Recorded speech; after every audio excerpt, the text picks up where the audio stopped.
Hello students, मैं आपका फिर से स्वागत करता हूं आयरन एजुकेशन फाउंडेशन के इस यूट्यूब चैनल पर। पिछले वीडियोस में मैंने अध्याय 1 कक्षा 8 विज्ञान का जो चैप्टर था फसल एवं प्रबंध, उसकी थ्योरी और उसके एनसीईआरटी के सारे प्रश्न का हल इसी चैनल पर दे दिया है। अगर आपने वो वीडियो नहीं देखी है तो आपको यहाँ एक लिंक दिख रही होगी, आप उसको क्लिक करके देख सकते हैं। तो आइए शुरू करते हैं। आपका अध्याय 2। आपका अध्याय 2 क्या है? सूक्ष्म जीव मित्र एवं शत्रु। सूक्ष्म जीव क्या होते हैं? जैसे जो शैवाल होते हैं, जो कवक होते हैं, यानी जो हमें रोग भी देते हैं, जैसे कि मलेरिया जो फैलाते हैं, मादा एनफ्लूएंजा मच्छर जो हमें काटते हैं और जो हमारे अंदर वायरस छोड़ते हैं, उन सब का अध्ययन हम इस चैप्टर में करेंगे। वो हमारे लिए किसी न किसी तरीके से मित्र का भी काम करते हैं और वो हमारे लिए शत्रु का भी काम करते हैं।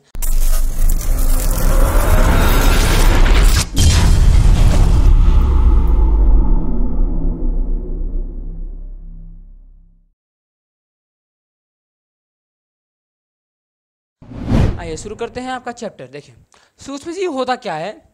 ऐसा जीव जिन्हें नग्न आंखों से मतलब है कि ऐसे सिंपल आंखों से, यानी बिना किसी उपकरण की सहायता से, जैसे हम वैसे तो सूक्ष्म जीव को सूक्ष्मदर्शी से देखते होंगे, ठीक है। सूक्ष्मदर्शी कैसा होता है मैं आपको बता दूं। देखिए, ऐसा गोल सा आपने देखा होगा,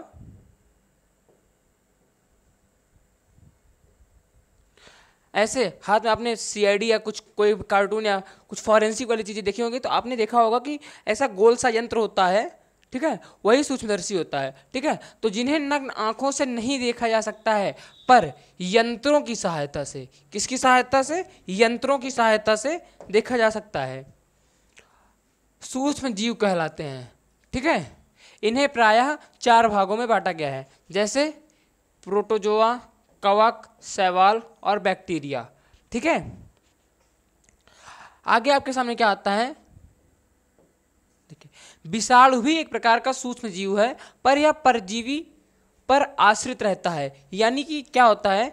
विषाणु किसी अन्य जंतु पर आश्रित होता है, यानी यह अपना भोजन स्वयं नहीं बनाता, यानी पैरासाइट होता है। जैसे कि आपको ऐसा तो दिख नहीं रहा होगा, आप अगर सिंपल आंखों से केवल देख रहे हैं तो आपको मेरे हाथ पे कुछ नहीं दिख रहा होगा, पर अगर मैं सूक्ष्मदर्शी से देखूं तो मेरे हाथ पे कई सारे वायरस बैठे हैं, आपके हाथ पे भी कई सारे वायरस बैठे होंगे, ठीक है। तो वो सब क्या है? वो सब परजीवी हैं। परजीवी का मतलब होता है जीव पर, ठीक है, यानी मेरे शरीर पर मैं एक जीव हूं और मेरे ऊपर भी बैठे हैं, तो विषाणु क्या हो गया? पैरासाइट, यानी कि परजीवी होता है। यानी यह जीवाणु, कवक, प्रोटोजेवा एवं शैवाल पर ही आश्रित रहता है, ठीक है। देखिए, अगला क्या पॉइंट लिखा गया है? मलेरिया, जिसे अतिसार भी कहा जाता है। मलेरिया को हिंदी में अतिसार और कहीं कहीं भी अतिसार कहते हैं। प्रोटोजोआ से होने वाला रोग है, ठीक है। दाद खाज, यह कुछ वायरस से होने वाला रोग है। जैसे दाद में क्या होता है? यहाँ शरीर पे ऐसे चकोटे पड़ जाते हैं, ठीक है, और बहुत खुजली होती है। तो और खाज में क्या होता है? पूरे हाथों पर ऐसे पड़ जाती है, ठीक है। तो दाद खाज जो है वो किससे होता है? वो वायरस से होने वाला रोग है। टाइफाइड एवं क्षय रोग, टाइफाइड जो बुखार होता है वो किससे होता है? वो जीवाणु द्वारा, यानी बैक्टीरिया द्वारा होता है। खांसी जुकाम, ये विषाणु द्वारा होता है। खांसी जुकाम, जैसे हम छींकते हैं तो किसी अन्य को भी खांसी हो जाती है, तो हम जब छींकते हैं तो हमारे मुख से विषाणु निकलते हैं और जो उसके नाक या मुख के माध्यम से उसके शरीर में भी प्रवेश कर जाते हैं। उससे क्या होता है? उसे भी खांसी आने लगती है, ठीक है। मैं आपको जीवाणु का एक फोटो भी दिखा रहा हूँ, एक वीडियो दिखा रहा हूँ, वीडियो क्लिप आप लोग देखिए। यही है जीवाणु, ठीक है। और इमेज तो आपके सामने दी गई है। ये क्या है? ये स्पाइरल जीवाणु है।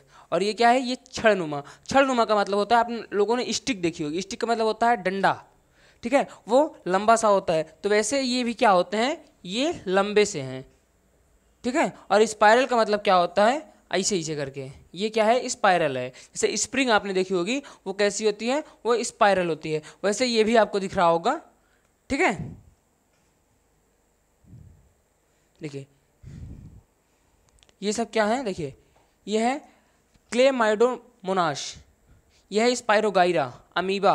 ये अपनी ये भोजन कैसे करता है? ये जिसके हाथ है ना, मान लीजिए अगर ये भोजन इसका है तो ये अपने हाथों को ऐसे पकड़ लेता है और इस भोजन को अपने अंदर ऐसे जकड़ लेता है, उसके बाद ये भोजन करता है। ये क्या है? ये पैरामीशियम है, ठीक है। यह है राइजोपस, यह है पेनिसिलियम और ये क्या है? यह है एस्पराजिलस, ठीक है। ये आपके बुक में केवल इमेज दी गई है तो मैं बता दे रहा हूँ ये क्या होता है, ठीक है। चलिए नेक्स्ट पेज पे चलते हैं।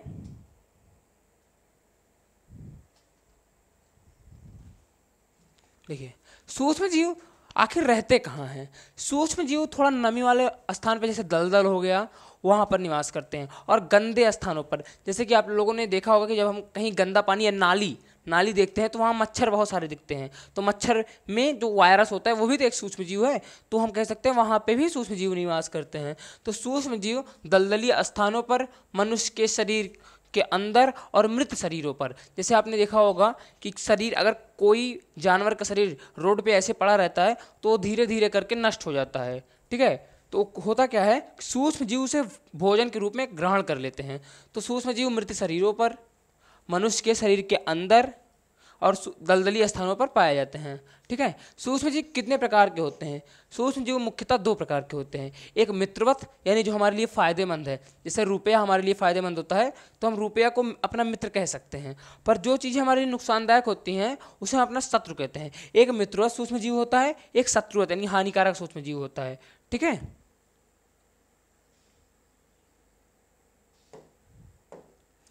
देखिए कुछ सूक्ष्म जीव हमारे वातावरण को शुद्ध रखने में, देखिए अगर वातावरण को शुद्ध रखेंगे तो हमें आसानी से वायु प्राप्त होगी, यानी हम आसानी से ऑक्सीजन ग्रहण कर सकते हैं, जिससे हमारा जीवन जो है वो लंबा चल सकता है, यानी ये तो हमारे लिए फ़ायदेमंद है, ठीक है।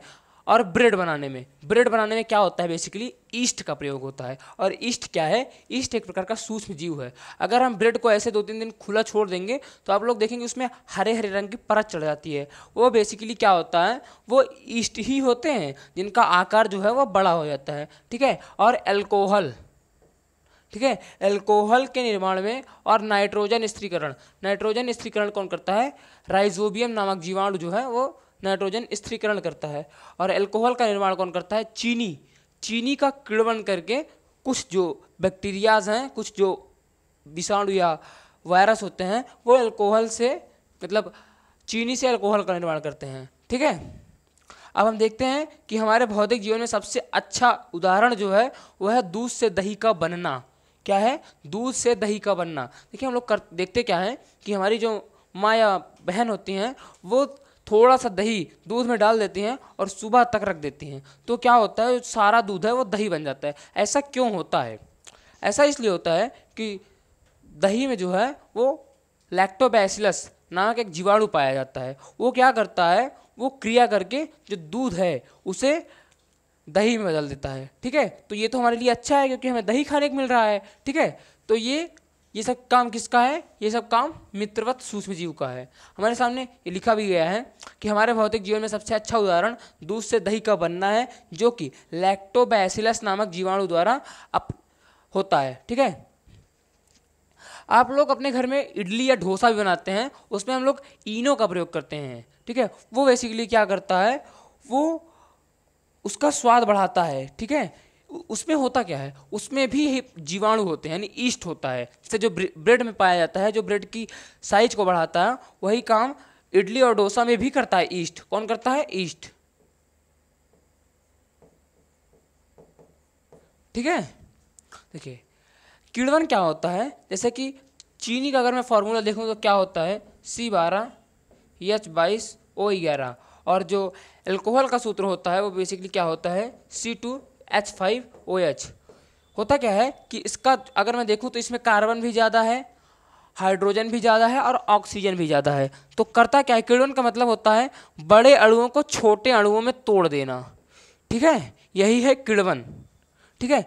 और किण्वन जो है बेसिकली सूक्ष्म जीवाणुओं द्वारा ही किया जाता है, ठीक है। जैसे जाइमेज हो गया, एमाइलेज हो गया और लैक्टोज हो गया, ये सब के द्वारा किण्वन कराई जाती है। तो किण्वन खोजा किसने था, ली पसर नाम के एक वैज्ञानिक थे, उन्होंने किण्वन की खोज की थी, ठीक है। इसमें लिखा क्या है कि जटिल पदार्थों को, यानी बड़े अणु भार वाले या बड़े साइज वाले, ठीक है, जटिल पदार्थों को सरल पदार्थ में तोड़ना ही क्या कहलाता है, किण्वन कहलाता है, ठीक है। जैसे चीनी से शराब का बनना, जैसे मैंने आपको एग्जांपल बताया कि चीनी से शराब का बनना क्या है, एक किण्वन होता है, ठीक है।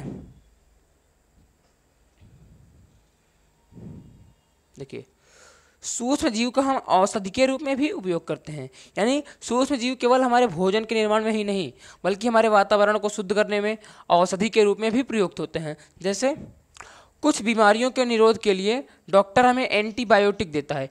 जैसे आप लोगों ने नाम सुना होगा, जैसे हमें जब बुखार होता है तो हमें डॉक्टर कई सारी दवाएं देता है। ठीक है, जो दवाएं होती हैं वो करती क्या हैं, वो उन जीवाणुओं का नाश कर देती हैं जो हमारे अंदर बुखार उत्पन्न करते हैं। ठीक है, तो वही है कि कुछ बीमारियों के निरोध के लिए, निरोध का मतलब होता है रोकने के लिए, अवरोध के लिए, खत्म करने के लिए डॉक्टर हमें एंटीबायोटिक देते हैं जो प्रायः सूक्ष्म जीवों से बनी होती है। जैसे स्ट्रेप्टोमाइसिन और टेट्रासाइक्लिन। ये बेसिकली आपके चैप्टर में 2 एंटीबायोटिक के उदाहरण दिए गए हैं, इसको आप लोग याद कर लीजिएगा, ये बहुत इंपॉर्टेंट है। ठीक है, सबसे पहला जो एंटीबायोटिक बना था वो अलेक्जेंडर फ्लेमिंग ने बनाया था। ठीक है, ये बहुत इंपॉर्टेंट लाइन है, मोस्ट इंपॉर्टेंट लाइन है, इससे हमेशा क्वेश्चन बनता है, चाहे आपके एग्जाम में हो चाहे अपर लेवल के कॉम्पिटिटिव एग्जाम्स हो। ये लाइन अक्सर पूछी जाती है कि पहला जो एंटीबायोटिक पेनिसिलिन था उसे किसने बनाया था, उसे अलेक्जेंडर फ्लेमिंग जी ने बनाया था। ठीक है, देखिए वैक्सीन क्या होता है। अभी जैसे कोरोना की वैक्सीन हमें कुछ दिन पहले ही लगी थी, तो वैसे वैक्सीन होता क्या है आइए समझते हैं। जब रोग कारक सूक्ष्म जीव, ठीक है, जब जो रोग उत्पन्न करते हैं, यानी रोग कारक का मतलब होता है रोग का कारण, रोग उत्पन्न करने वाले, ठीक है, सूक्ष्म जीव हमारे शरीर में प्रवेश कर जाते हैं। ठीक है, उनसे सुरक्षा के लिए हमें इंजेक्शन दी जाती है। जैसे मान लीजिए जब हमें कुछ बुखार हो जाता है, बुखार का एग्जांपल लेते हैं, तो क्योंकि आप लोग बुखार समझते हैं क्या होता है। ठीक है, तो हमें डॉक्टर सुई भी लगाते हैं, कभी कभी किसी बुखार में हमें सुई भी लगाते हैं। तो वो सुई हमें क्यों लगाते हैं, जिससे कि हमारी बुखार से रक्षा हो, यानी बुखार हमसे दूर चला जाए। ठीक है, तो यही है कि हमें इंजेक्शन दी जाती है। जो इंजेक्शन में प्रयुक्त कीटाणु हमारी सुरक्षा करते हैं। देखिए जो इंजेक्शन में आपने द्रव देखा होगा वो क्या करते हैं, वो उन जीवाणुओं का नाश करते हैं जो हमारे अंदर बुखार को उत्पन्न करते हैं। ठीक है, तथा हमें उस रोग से पीड़ित होने से बचाते हैं, यानी हमें बुखार होने से बचाते हैं, और वह जीवन भर के लिए सक्रिय हो जाते हैं। देखिए कुछ इंजेक्शन ऐसी होती है जो हमें जीवन में एक ही बार लगती है। जैसे आप लोगों ने बचपन में आपको लगी होगी टीका, चेचक का टीका हो गया, आपको बहुत चीज़ों का टीका लगा होगा। ठीक है, तो वो अगर हमको एक बार लग जाती है तो हमें जीवन में फिर से उसे लगवाना नहीं पड़ता है। ठीक है, तो वो हमारे अंदर जीवन भर के लिए सक्रिय हो जाती है, यानी वो बीमारी हमें जीवन भर हो ही नहीं सकती। ठीक है, इसीलिए छोटे बच्चों को टीका लगाया जाता है। ठीक है, तो वही लिखा गया है, वह जीवन भर के लिए हमारे अंदर सक्रिय हो जाती है और हमें उसे दोबारा लगवाने की ज़रूरत नहीं पड़ती है। ठीक है, ये लाइन मैंने आपको पहले से ही एक्सप्लेन कर दी है, फिर भी आइए समझते हैं।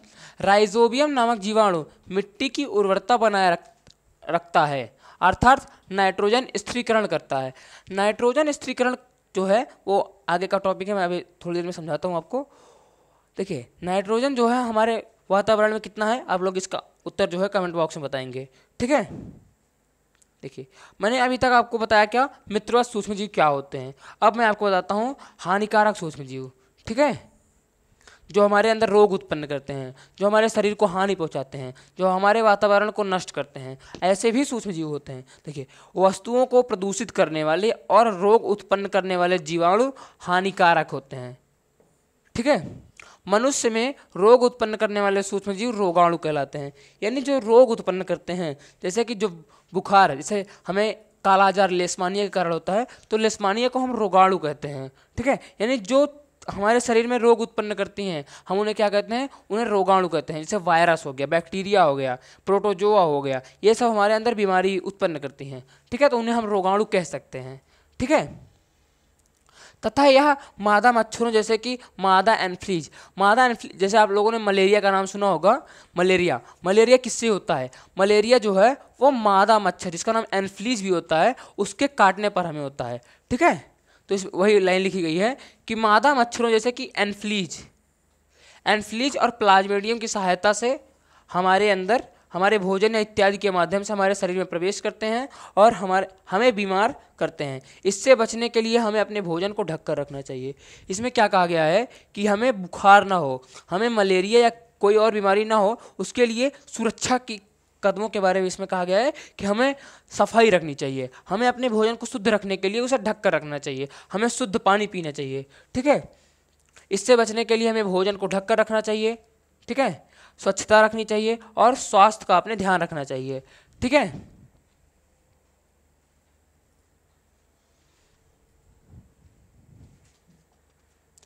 देखिए सूक्ष्म जीव केवल मनुष्य में ही नहीं बल्कि जंतु एवं पौधों में भी रोग फैलाते हैं। ठीक है, यानी सूक्ष्म जीव केवल मनुष्य को ही नहीं, पौधों को, जंतुओं को भी हानि पहुंचाते हैं। जैसे आप लोगों ने सुना होगा गेहूं का रस्ट होना। ठीक है, और देखिए मैंने इसमें लिखा भी है कि सूक्ष्म जीव केवल मनुष्य में ही नहीं बल्कि जंतु एवं पौधों में भी रोग फैलाते हैं। जैसे एंथ्रेक्स, एंथ्रेक्स एक प्रकार का जीवाणु होता है। वो क्या करता है, वो पशुओं एवं मनुष्य में होने वाला एक रोग है। क्या है, एक रोग है। फलों में जैसे गेहूं का रस्ट होना, ठीक है, कवक के द्वारा होता है। भिंडी का पित्त हो जाना यानी भिंडी का खराब हो जाना वायरस के कारण होता है। और नींबू कंकर, ये नींबू में होने वाला एक रोग है, नींबू कंकर, वो किसके द्वारा होता है, वो होता है जीवाणु के कारण। ठीक है, अगर आप गांव के बैकग्राउंड से होंगे तो आप लोग ये रोग के बारे में जानते होंगे कि गेहूं का रस्ट होना क्या है और भिंडी का पित्त हो जाना क्या है। ठीक है, ये क्या है, ये आपके सामने एक मच्छर यानी कि एक मादा एनफ्लीज मच्छर का एक फिगर है। ठीक है, देखिए आगे क्या है टॉपिक देखते हैं। सूक्ष्म जीव से हानिकृत भोजन हमारे लिए खाद्य विषाक्त का कारण हो सकता है। विषाक्त का मतलब होता है हमारे लिए हानिकारक हो सकता है।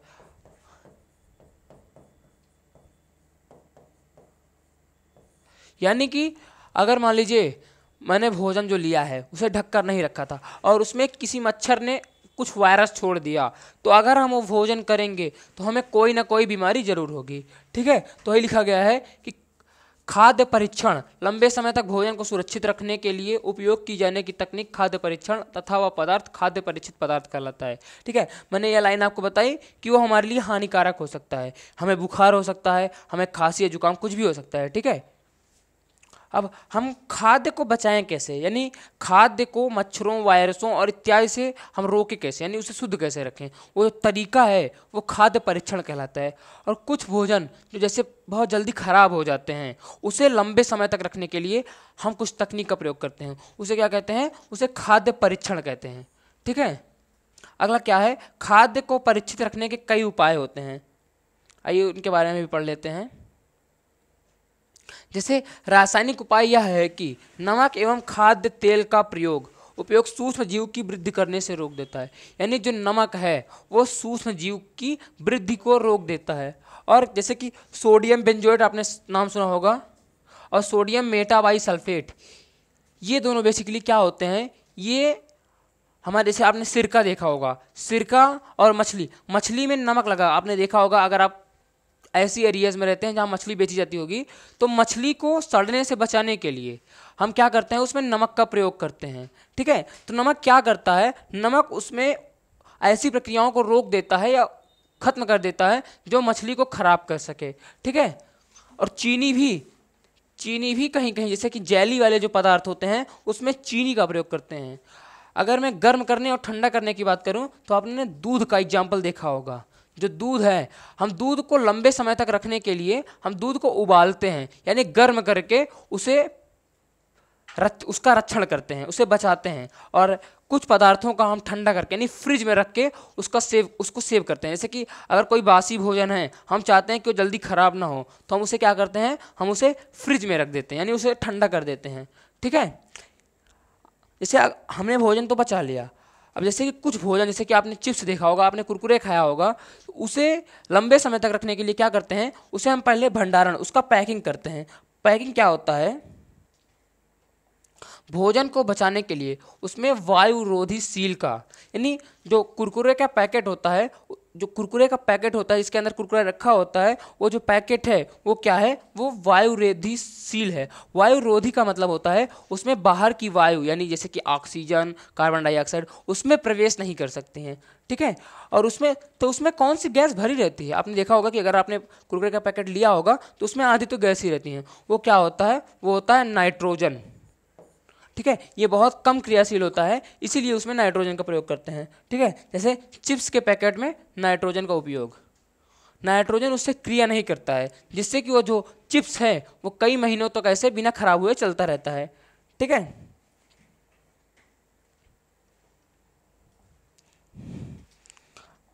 दूध का पाश्चरीकरण, जैसे मैंने बताया कि कुछ कुछ पदार्थों को गर्म करके या ठंडा करके उसे बचाते हैं, उसका परिरक्षण करते हैं, उसी सिद्धांत पर बेस है दूध का पाश्चरीकरण। इसकी खोज किसने की थी? लुई पास्चर ने।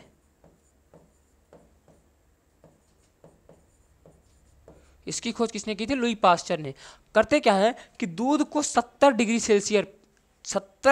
डिग्री सेल्सियस पर 20 से 30 सेकंड के लिए पहले गर्म करते हैं, फिर बिना क्षण गंवाए तो उसे ठंडा कर लेते हैं, यानी उसका भंडारण कर लेना, जिससे कि उसमें सूक्ष्मजीव या तो नष्ट हो जाएं या उनकी वृद्धि रुक जाए, ठीक है। इसने कहा क्या है कि पहले दूध को लगभग 70 डिग्री सेल्सियस पर, यानी जिस टेम्परेचर पर पानी उबलता है, पानी कितने टेम्परेचर पर उबलता है? 100 डिग्री सेल्सियस पर, ठीक है। उससे 30 डिग्री सेल्सियस कम, उससे थोड़ा सा कम टेम्परेचर पर हम लगभग 20 से 30 सेकंड के लिए पहले दूध को गर्म करेंगे, उसके बाद तुरंत मतलब एक क्षण भी, एक सेकंड भी ना रुक के उसे ठंडा कर लेंगे, उसके बाद उसे पैकेट में पैक कर लेंगे। जैसे कि अगर मैं एग्जांपल लूँ गुजरात का अमूल दूध, अगर आप गुजरात के होंगे तो आपने देखा भी होगा ऐसा करते हुए। जो सबसे बड़ा डेयरी उद्योग हमारे भारत में है वो अमूल ही है, ठीक है, आनंद मिल्क यूनियन लिमिटेड, ठीक है। तो उसमें यही करते हैं कि 20 से 30 सेकंड के लिए गर्म करके बिना क्षण गंवाए यानी तुरंत उसे ठंडा कर लेते हैं, फिर उसे पैकेट में पैक कर लेते हैं। यानी भंडारण कर लेने का मतलब होता है पैकेट में पैक कर लेते हैं। तो उसमें होता क्या है कि जो सूक्ष्म जीव दूध को खराब करते हैं वो नष्ट हो जाते हैं, तो उनकी वृद्धि रुक जाती है, तो वो दूध खराब नहीं होता है। यही प्रक्रिया क्या कहलाती है? दूध का पाश्चरीकरण। इसकी खोज किसने की? मैंने बताया इसकी खोज की थी लुई पास्चर ने। अब आइए हम लोग समझते हैं कि नाइट्रोजन चक्र क्या होता है, यानी N2 साइकिल, ठीक है। इसमें क्या होता है कि जैसे कि हमने सुना है कि N2 जो हमारे वायुमंडल में है वो कितना है? वो 78% है। ये हमेशा 78% रहता है, यानी ये ना कभी कम होता है ना कभी ज़्यादा होता है। हम मानते हैं कि नाइट्रोजन का प्रयोग कई क्रियाओं में होता है, तो आइए वही देखते हैं कि कैसे ये हमारे लिए स्थिर है। स्थिरीकरण का मतलब होता है हमारी उसकी जो मात्रा है वो स्थिर है। देखिए जैसे मान लीजिए ये आपका 78% नाइट्रोजन है, ठीक है। पहले होता क्या है कि अगर मैं इसकी साइकिल का अध्ययन करूं तो पहले वायुमंडलीय नाइट्रोजन का जीवाणु एवं नीले हरे शैवालों द्वारा स्थिरीकरण, यानी जो हमारे वायुमंडल में हमारे धरती पर उपस्थित जीवाणु हैं वो नाइट्रोजन का उपयोग करते हैं। उसके बाद क्या होता है? जीवाणु द्वारा स्थिर नाइट्रोजन जो है नाइट्रोजन यौगिकों में परिवर्तित होता है। जैसे कि आपने KNO3 का नाम सुना होगा, सोरा, NaNO3 का नाम सुना होगा, ठीक है। तो जीवाणु क्या करते हैं? N2 को लेते हैं, उसे ऐसे यौगिकों के रूप में बना देते हैं। फिर जो मिट्टी, जैसे मैंने पिछले चैप्टर में बताया कि फसल जो है वो खनिज पदार्थ लेते हैं, तो ये भी एक खनिज पदार्थ है, तो इसका प्रयोग जो है मिट्टी में होता है। मिट्टी से क्या होता है? ये जीवाणु द्वारा यानी कि मिट्टी से ये पौधों में जाता है, पौधे इसे NO3 से फिर से N2 में बदल देते हैं और ये फिर से वायुमंडल में आ जाता है। ये थी पहली साइकिल। दूसरी साइकिल में क्या होती है कि जैसे कि हमारे जो वायुमंडल में नाइट्रोजन उपस्थित है उसमें जब बरसात होता है तो बिजली भी चमकती है, तो बिजली चमकती है तो ये जो N2 होता है, ये जो बॉन्ड होता है ये टूट जाता है। देखिए ये तो आगे क्लास की है, आप बस इतना समझ लीजिए कि जो N2 है वो N+N में टूट जाता है, ठीक है। N+N में जब टूटता है तो ये मिट्टी में जब फिर जाता है N+N के रूप में ये फिर से मिट्टी में जाता है। फिर इसका क्या होता है? इसका पौधों द्वारा अवशोषण होता है, ठीक है। इसके बाद जैसे जब पौधे इसे ले लेते हैं तो उन पौधों को जंतु यानी जानवर भी, जैसे गाय और भैंस भी उनकी पत्तियां खाते हैं, तो वो जंतुओं में ये जो यन है यंटू वो पौधों में भी जाएगी, यानी जंतुओं द्वारा पौधों में जाती है। फिर पौधे क्या जंतु में जाती है, पौधों द्वारा जंतु में जाती है।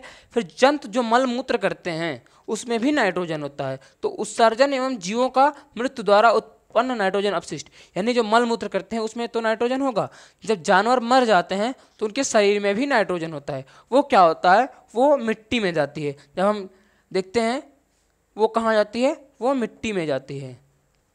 ठीक है, जब कोई मर जाता है तो हम इसे मिट्टी में दफनाते हैं ना, तो जंतु भी मिट्टी में जाते हैं। तो मिट्टी में क्या होता है, मिट्टी में फिर से वही होता है, यानी ये जो नाइट्रोजन है ये नाइट्रोजन यौगिक के रूप में हो जाता है, जैसे KNO3 NaNO3। फिर ये क्या होता है, ये जीवाणु द्वारा नाइट्रोजन यौगिकों का गैसीय नाइट्रोजन में परिवर्तन, यानी KNO3 NO3 का नाइट्रोजन में परिवर्तन, और फिर ये वायुमंडल में। मैं आशा करता हूँ आप यह नाइट्रोजन चक्र समझ गए होंगे। अगर फिर भी आपको ये समझ नहीं आया तो आप वीडियो रिवाइंड करने का मतलब होता है वीडियो को पीछे करके फिर से देखिए। ये एक बार में नहीं समझ में आएगा, मैं मानता हूँ।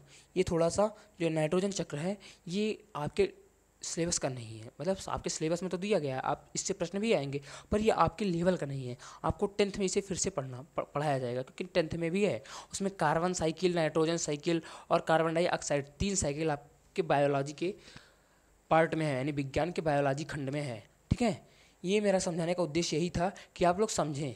ठीक है, कि गैसों का जो है वो विनिमय होता है, गैस नष्ट नहीं होती हैं। ठीक है, आप में नाइट्रोजन चक्र था जो मैंने आपको समझा दिया। ठीक है, मैं आशा करता हूँ आपको ये वीडियो हेल्पफुल होगी और आप लोगों ने यह वीडियो जो है यह अच्छे से समझा भी होगा। तो अगर यह वीडियो आपके लिए थोड़ी सी भी बेनिफिशियल या लाभदायक रही हो तो इस वीडियो को लाइक कर दीजिएगा और कमेंट में यह ज़रूर बताइएगा कि आपको ये वीडियो कैसी लगी। अगर आपको फिर भी कोई डाउट हो, आप अगर रिवाइंड करके देखते हैं आपको नहीं समझ आता है, अगर आपको डाउट हो तो आप कमेंट में अपना कमेंट जो आपको डाउट हो वो भेज दीजिएगा। मैं फिर से नाइट्रोजन चक्र का कम से कम आधे 1 घंटे का बढ़िया से दूसरा लेक्चर लेके आऊँगा। ठीक है, जिसमें हम केवल नाइट्रोजन चक्र की ही बात करेंगे। ठीक है, तब तक के लिए मिलते हैं नेक्स्ट वीडियो में। धन्यवाद।